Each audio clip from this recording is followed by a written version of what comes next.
श्री स्वामी समर्थ। जय जय स्वामी समर्थ। नमस्कार मैत्रिणींनो, मी अश्विनी स्वागत करते तुम्हा सर्वांचं पुन्हा एकदा माझ्या या नवीन व्हिडिओमध्ये।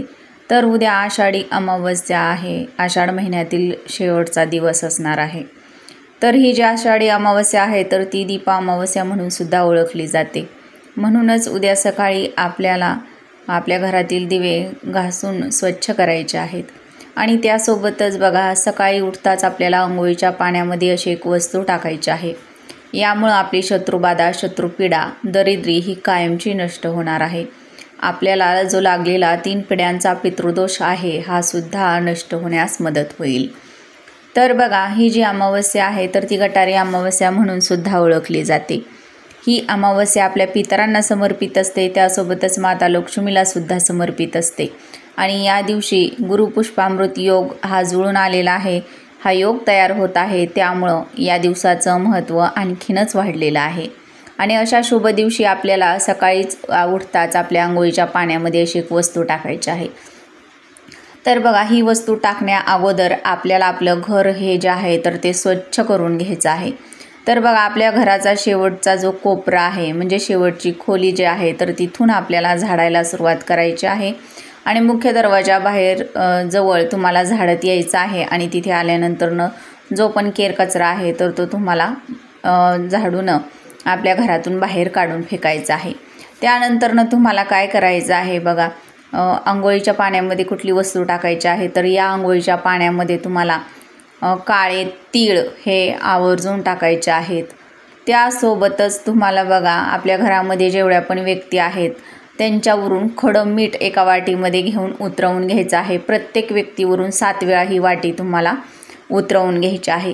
तर आवर्जून प्रयत्न करा खडं मीठ घेण्याचा। बारीक छोटं जे मीठ असतं वाटलेलं तर ते आपल्याला अजिबात घ्यायचं नाही। खडं मोठं मीठ आपल्याला घ्यायचं आहे। एक वाटीवर घ्या, छोटी काचेची असेल तर काचेची घ्या किंवा स्टीलची घेतली तरीही चालेल। आपल्या घरातील व्यक्तींना आपल्यासमोर उभं करायचं आहे। त्या व्यक्तींवरून तुम्हाला 7 वेळा डोक्यापासून पायापर्यंत ही वाटी उतरवून घ्यायची आहे आणि आपल्या बाथरूममध्ये ठेवायची आहे। प्रत्येकानं अंघोळ करताना या वाटीतील 1 चमचाभर मीठ आपल्या अंघोळीच्या पाण्यामध्ये टाकायचं आहे आणि त्यासोबतच आवर्जून काळे तीळ देखील टाकायचे आहेत। यामुळं आपल्याला लागलेला 3 पिढ्यांचा पितृदोष जो आहे तर तो नष्ट होण्यास मदत होत असते। तर बघा, या दिवशी असे काही छोटे मोठे उपाय जर केले तर त्याचं निश्चितच फळ जे आहे तर ते आपल्याला प्राप्त होत असतं।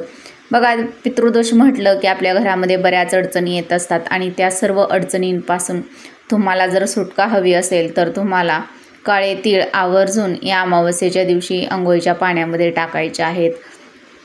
त्यानंतरनं तुम्हाला एक तांब्या घ्यायचा आहे, स्वच्छ तांब्याचा, त्यामध्ये स्वच्छ पाणी भरून घ्यायचं आहे। त्यामध्ये तुम्हाला काळे तीळ हे चिमूटभर टाकायचे आहेत आणि हे पाणी तुम्हाला तुमच्या घराबाहेर नेऊन दक्षिण दिशेला अर्पण करायचं आहे, म्हणजे दक्षिण दिशेकडे तोंड करून अर्पण करायचं आहे। तर बघा, उद्याच्या दिवशी म्हणजे आपले पितृ जे आहेत तर ते मृत्यूलोकाकडून पृथ्वीवरती येत असतात असं म्हटलं जातं अमावस्येच्या दिवशी। आणि त्यांचं म्हणजे जे आपण जे तीळ अर्पण करतो, तीळ घातलेलं पाणी, तर ते पाहून ते आपल्यावरती प्रसन्न होत असतात। आपण आपण मृत्यू पावल्यानंतरनं म्हणजे आपल्याला पाठीमागे कोणी आठवण आपली काढतं का नाही, आपण जेवढं यांच्यासाठी कमवून ठेवलं आहे तर ते आपल्यासाठी काही करतात का, तर ते पाहण्यासाठी येत असतात। आणि म्हणूनच आपल्याला असा एक स्वच्छ तांब्यावर पाणी घेऊन त्यामध्ये 1 चमचा तीळ घालून ते पाणी दक्षिण दिशेला घराबाहेर अर्पण करायचं आहे।